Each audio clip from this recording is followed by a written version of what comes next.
Saludos, Masters de Star Wars. Yo soy la sombra del Imperio. ¿Qué? La sombra del Imperio. Hoy, Masters, les traigo una nueva lista con 13 datos únicos y raros que nos da mucho más contexto de esa carroñera que es la verdadera protagonista de la tercera trilogía. Y sí, me refiero a Rey Skywalker. Es por eso que al ser un personaje fundamental para entender la tercera trilogía y su conexión con las otras dos, que revisaremos 13 datos únicos sobre esta Palpatine heredera de los Skywalkers, conociendo aquí cosas verdaderamente raras sobre el canon que tienen que ver sobre su historia, desde su nacimiento hasta sus momentos finales ligados al episodio 9. Y claro, Masters, no se olviden que tenemos una lista de reproducción con otros videos así, con datos únicos con muchos más personajes de la saga, una donde pueden ver todos estos videos, Masters. Ok, y primero que nada, para entender más de la historia de Rey, tenemos que conocer su edad en diferentes momentos ligados a la saga Skywalker, ya que ella nació 11 años después de los eventos del regreso del Jedi, muchos años después de la primera muerte de Palpatine. Esto justo 19 años antes del episodio 7 en un planeta hasta el momento desconocido. Y más tarde, cuando apenas tenía 6 años de edad y 13 años antes de los sucesos del despertar de la fuerza, es cuando ella fue abandonada por sus padres en Jakku con el fin de protegerla, dándosela ahí a Unkar Plutt. Y más tarde, ya cuando Rey tenía 10 años, ella ya se había convertido en una de las más confiables carroñeras que Unkar Plutt tenía, y así comenzaría a desarrollar su gusto por las naves y las partes de las mismas. Así que no sería sino hasta 9 años después, ya cuando tenía 19, que se darían los sucesos del episodio 7, cuando ella conocería a BB-8, Finn, Han Solo, Chewie y Leia. Y en ese mismo año, claro, también se darían los sucesos de Los Últimos Jedi, donde Rey iniciaría formalmente su entrenamiento en la fuerza con el maestro Luke Skywalker. Y luego Rey duraría un año reconstruyendo la resistencia y huyendo a diversos mundos mientras era entrenada por Leia Organa como su nueva maestra. Esto ya hasta los tiempos del episodio 9, donde finalmente Rey tendría ahí 20 años y terminaría venciendo a Palpatine. Pero justo esto sobre la línea del tiempo de Rey y su relación con Palpatine nos lleva a nuestro segundo dato, ya que como lo mencioné, ella fue abandonada a sus escasos 6 años en Jakku por sus padres, de los cuales hasta el momento desgraciadamente desconocemos sus nombres, pero ellos por lo visto en el episodio 9 aparentemente estaban en sus años 30. Esto nos dice que el hijo o la hija que haya tenido Palpatine para ser el abuelo de Rey habría nacido alrededor de los tiempos del episodio 3, cuando el Sith oficialmente se alzó en la galaxia y sobre la Orden Jedi. Pero también esto nos dice que Rey nació más de 11 años después de la muerte de Sidious, lo cual también es un claro indicativo de que sus fieles a su culto Sith no pudieron encontrar un medio para regenerar su cuerpo como sugiere la trilogía de Aftermath, sino hasta casi 17 años después de los sucesos del regreso del Jedi, ya que recordemos que Ochi de Bestun, quien asesinó a los padres de Rey, acudió a Jakku por mandato de Palpatine, lo cual esto nos explica por qué la chica duró tanto tiempo escondida ahí y por qué el Sith tampoco pudo encontrarla para transferir su esencia en ella como pretendía originalmente. En tercer lugar, Masters, debemos saber que el talento natural de Rey por la reparación y el manejo de naves no vino únicamente por su talento en la fuerza, como pasó también antes con Luke Skywalker o sobre todo con Anakin Skywalker, sino que ella, precisamente al haber sido dejada en Jakku a los 6 años, aprendió mucho de las cosas que fue encontrando ahí y de lo que adoptó finalmente como su casa. Ella no solo comenzó a apreciar las cosas del cementerio de naves que era Jakku, como lo fue el casco del piloto rebelde Desmond Rey que ella tenía, sino que Rey verdaderamente aprendió a volar porque tenía dentro de su AT-AT, que ella llamaba como una casa, un simulador de vuelo de un viejo bombardero de asalto BTL A4Y-Wing, el cual usó para aprender idiomas alienígenas, al igual que estudiar los planos esquemáticos de las naves estelares de la República o el Imperio, además, claro, de realizar continuas simulaciones de vuelo para perfeccionar sus habilidades como piloto, lo cual con los años la hizo una gran navegante,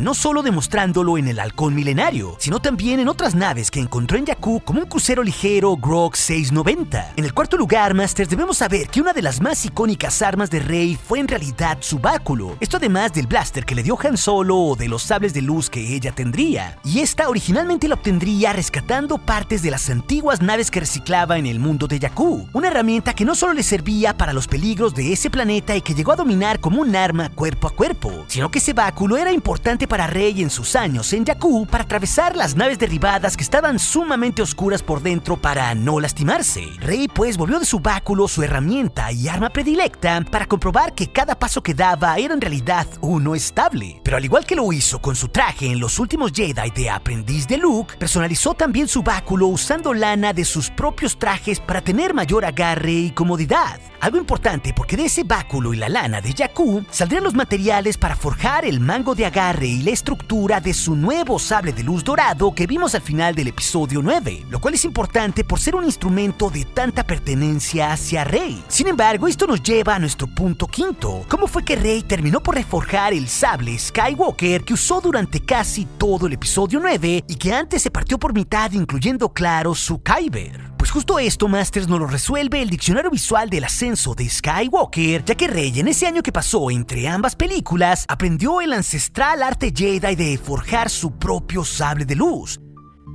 Pero no solo eso de forma tradicional, sino que lo haría de una única manera porque esta espada y su Kyber estaban rotos. Esto claro lo hizo Rey poniendo una placa de metal en el punto de ruptura donde aún eran evidentes las marcas del dañado sable Skywalker. Ahí pues insertaría la misma matriz de activación recompuesta de ese viejo sable. Pero también para sujetarlo más cómodamente, Rey le agregaría una banda de cuero para amarrar ese pedazo roto. Pero lo que hizo Rey en su interior fue la verdadera clave, ya que gracias a las escrituras de los textos antiguos de los Jedi y sus fundamentos, consiguió aprender la técnica para sanar el Kyber roto de su interior para poder utilizarlo. Incluso Rey en la base de Ayan Kloss tenía una bandeja donde hacía crecer las astillas de los Kyber del sable Skywalker. Esto pues gracias al conocimiento aprendido de esos textos antiguos, con lo cual pudo así seguir usando el sable azul. Esto pues es una técnica un tanto similar, mas no exactamente la misma, que usó Ahsoka en sus sables blancos o Cal Kestis para su segundo sable de luz, el cual estaba hecho a partir de un Kyber roto como el de los Skywalkers. Y esta técnica de sanación del Kyber nos lleva al sexto punto, que también es clave en lo aprendido por Rey entre los episodios 8 y el 9, Masters, ya que no solo Rey se entrenó con Leia Organa, la cual la guiaba para que escuchara las voces de los Jedi que la precedieron, algo que a Rey le costó mucho trabajo hacer, ya que durante mucho tiempo no pudo sentir esas voces como si lo podía hacer Luke o incluso Leia. Rey pues en este tiempo era atormentada por diversas visiones oscuras de sí misma o incluso voces. Y esto pues es incluso bastante notorio en los cómics, donde Rey sentía una profunda desconexión hacia con esta parte calmada de la fuerza. Por eso pues es tan importante que la veamos meditando y fallando en escuchar las voces al principio del episodio 9 y que finalmente sí las escuche en Exegol. Sin embargo, eso no es lo único que aprendería en ese año, sino que la Jedi en entrenamiento con esos textos de Acto que robó y que le ayudaron a traducir tanto C-3PO como Bemont King en diferentes momentos, es donde Rey pudo entender más conceptualizaciones de la fuerza y técnicas antiguas, como la Simil Futurus, que justamente venía de esos mismos textos, una técnica que utilizó antes Luke Skywalker en el episodio 8, una que al menos Rey en este punto de la historia sí leyó pero que no dominaba. Lo curioso es que de estos textos antiguos, Rey se obsesionó con las técnicas de sanación arcanas descritas en el libro de las crónicas de Bruce Boo. De este texto fue donde ella aprendió a sanar su cristal Kyber, pero como es bastante claro en el episodio 9, ella iría más allá de las técnicas de sanación con la fuerza y terminaría curando no solo una serpiente Vexis de Pasaana, sino incluso hasta el propio Kylo Ren de una herida mortal.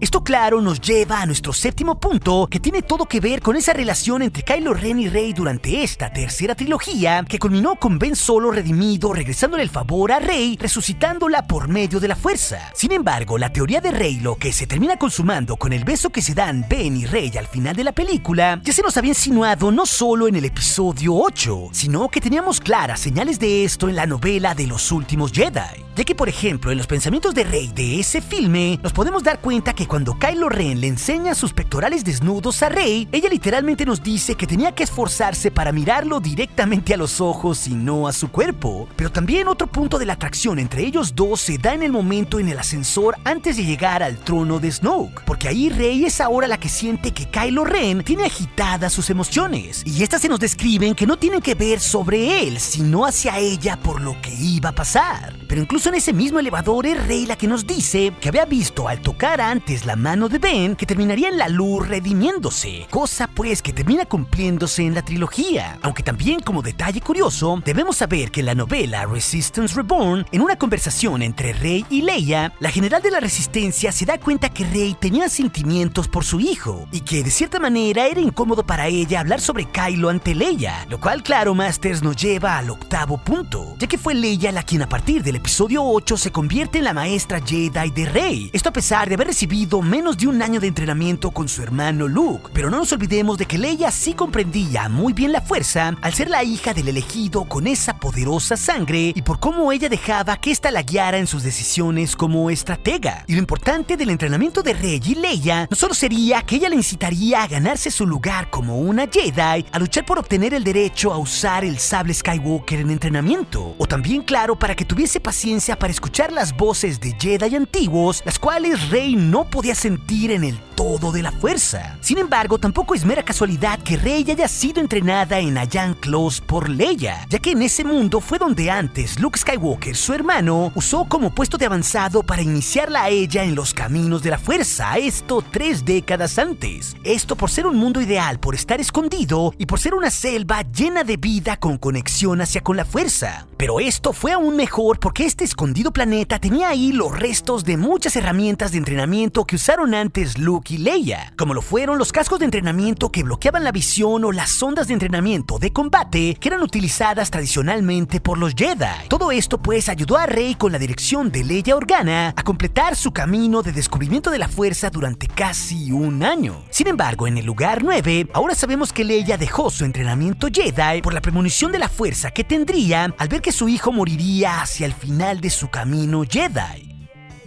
Es por eso que el sable de Leia terminó con Luke en Ahch-To, y este a su vez se lo dio a Rey, quien curiosamente en ese flashback que vimos en el episodio 9, Leia se dio cuenta que alguien más empuñaría su espada azul para concluir ese camino que había iniciado ella. Esto es muy importante, Masters, porque Leia sabía la verdadera importancia de Rey desde el principio del episodio 7. Esto, claro, con ese efusivo abrazo que se dan, ya que al instante de conocerla es por medio de la fuerza que Leia puede entender que era Rey quien terminaría empuñando su sable y concluyendo su camino, el cual había iniciado años atrás con Luke. Esto es muy claro en el cómic de la Era de la Resistencia de Rey, donde Leia al despedirse de la carroñera repite la famosa frase del Imperio Contraataca que dijo antes Yoda de "hay otra", lo cual de una interesante manera une los episodios 5, 7, 8 y 9, ya que no solo Leia es crucial identificando y guiando a Rey en toda la trilogía, sino que esto a su vez une a Rey también con el maestro Yoda, quien fue quien intervino ante Luke para que la chica Rey no fuera perdida en las garras de la oscuridad en los últimos Jedi. Esto es muy pero muy importante, porque nos dice que tanto Leia como Yoda, mediante la fuerza, se dieron cuenta de que Rey era esa otra esperanza mencionada desde el momento mismo de que Luke Skywalker abandonó su entrenamiento en Dagobah en el Imperio Contraataca, algo pues que es crucial. Así que en el lugar 10 debemos saber que Rey, como lo vimos anteriormente, construyó su nuevo sable de luz a partir de su báculo negro y las telas de su ropa que tenía de Jakku. Sin embargo, al enterrar los sables azules de su maestro Luke y Leia en Tatooine, nos pudimos dar cuenta ahí que construyó una nueva hoja amarilla o dorada, lo cual con las reglas tradicionales del universo de Legends no solo nos dice que ella encontró al fin su propia identidad y un tipo de sable con el cual se sentía a gusto, construido a partir del objeto que más apreciaba, sino que al ser una hoja dorada esto indica el camino de un Jedi centinela, uno pues que estaba en balance entre los poderes de la fuerza y su sentir, y también las técnicas de combate con el sable. Esto pues de forma muy similar a los guardias del templo Jedi. Lo curioso es que en el episodio 9 nunca vimos a cuadro el final del mango negro del sable dorado, lo cual claro abre la posibilidad que incluso ese sable sea en realidad una hoja dorada doble hecha a partir del báculo completo. Es así que en el lugar 11 debemos saber que Rey completó un curioso ciclo con las voces de los Jedi del pasado, las cuales las escucha al final del episodio 9, donde no solo oye a Anakin diciéndole que recupere el balance como antes antes él lo había logrado, sino que también escucha a Yoda y Obi-Wan, a quienes justamente había oído por primera y única vez en esa regresión o eco de la fuerza que tuvo al tocar el sable Skywalker en el episodio 7. Lo curioso es que hay un elemento de conclusión del viaje de Rey entre ambos filmes, ya que la primera vez que oyó a Kenobi, le dijo: estos son tus primeros pasos, pero ahora al final de su viaje en Exegol es justo la misma voz del maestro Kenobi quien se manifiesta y le dice a Rey: estos son tus pasos finales, Rey, levántate y tómalos.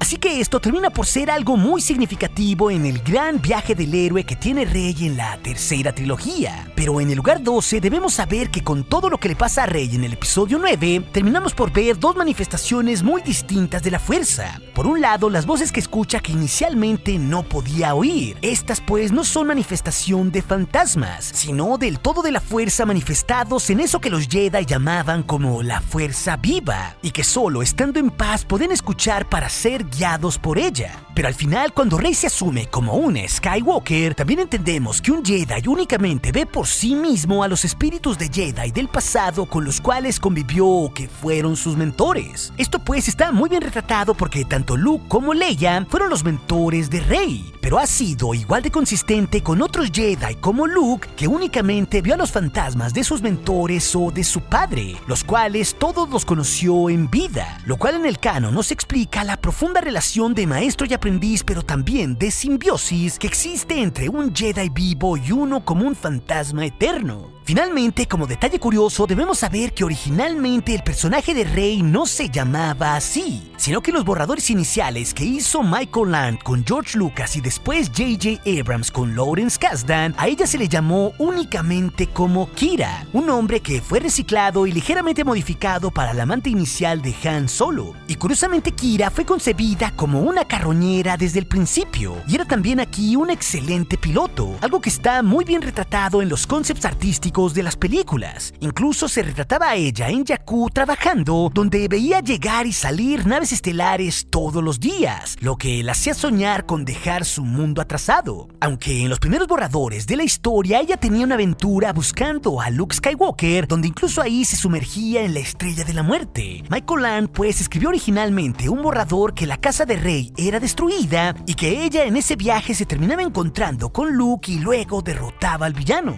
Sin embargo, esa historia cambió y finalmente fue la que todos conocimos, con Rey encontrando a Luke Skywalker al final del episodio 7, y así su viaje en la fuerza comenzaría. Pero si también te interesa conocer 13 datos únicos sobre Kylo Ren, esa historia te la dejaré aquí en las pantallas finales, así como más aventuras sobre la saga que seguramente serán de tu interés. Y recuerde, Masters de Star Wars, nuestro aliado es la fuerza y un poderoso aliado es. Hasta aquí su amigo, la sombra del Imperio.